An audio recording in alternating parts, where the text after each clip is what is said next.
хотела больше узнать о нашей культуре, о нашем народе и решила посетить, научиться, обучиться данному ремеслу, как вышивка.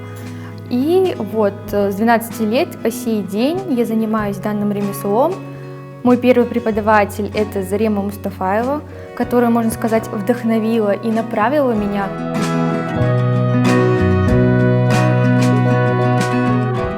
Благодаря этому делу у меня вырабатывается терпение и усидчивость.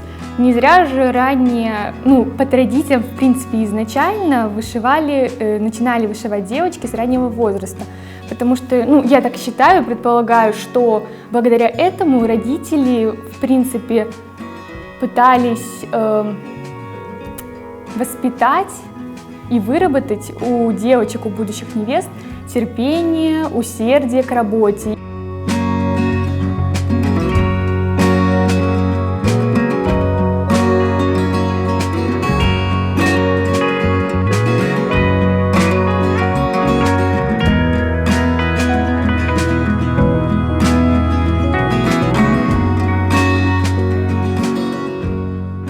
В процессе обучения я уже сама заинтересовалась и вдохновилась нашей историей. В каждой детали, в каждой линии, будь то она плавная или прямая, кроется своя символика, свое значение. Оно имеет не только эстетическую красоту, но также свой сакральный смысл. И меня это, в принципе, впечатлило, вдохновило. Орнамент это история, которую ты можешь прочесть не только в книгах, но и, в принципе, увидеть в абсолютно всех работах мастеров, которые создавались до нас и создаются по сей день. И приятно осознавать, что ты участвуешь в этом и как-то тоже пытаешься передать историю свою и жизнь нашего народа.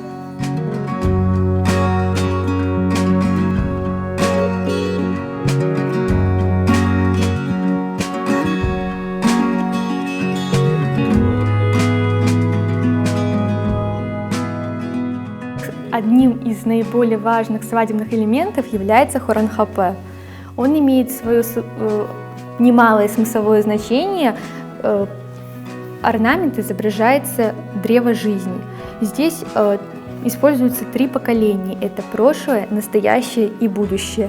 В первую очередь мы изображаем дом, землю, стойкость. Затем в центре это юноша, будущий наш жених, и сверху, как его крона, это невеста. Часто также можно встретить асимметричные рисунки. Это справа сторона жениха, а слева сторона невесты.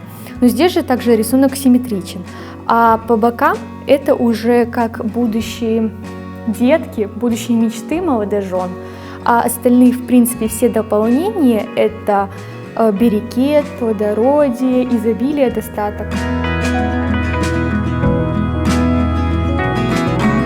Я бы хотела, чтобы традиционная крымско-татарская вышивка присутствовала не только в каких-то традиционных, привычных нам изделиях, но также ее развивать в каком-то, можно сказать, бытовом смысле, в том плане, что даже в повседневной бытовой одежде.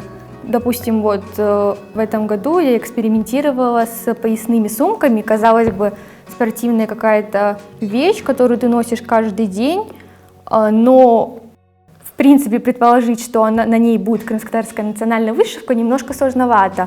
Но, тем не менее, я попробовала, это показалось очень интересно, с какой-то некой изюминкой. На сегодняшний день любой современный образ может дополнить фес, и он, в принципе, не обязательно может быть настолько напыщенным орнаментом, а мы можем использовать что-то более минимальное, лаконичное.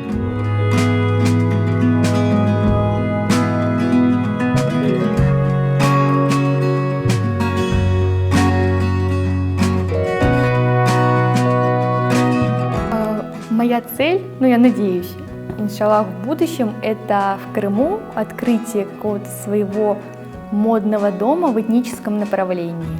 Не что-то, что нам привычно и стандартно, это, допустим, надевать на никях крымско-татарский костюм, но также использовать его в каких-то вечерних образах, на свадьбу, какое-либо мероприятие, да и вообще, в принципе, в бытовой жизни. Что, если не мы сейчас будем этим заниматься? В принципе, это моя культура, мой народ, мое богатство. Меня вдохновляет то, что мои работы будут передаваться из поколения в поколение. Я хочу научить этому ремеслу в будущем моих детей, в принципе, чтобы данный вид деятельности не угасал, а наоборот все более и более развивался не только в Крыму, но и за пределами Крыма.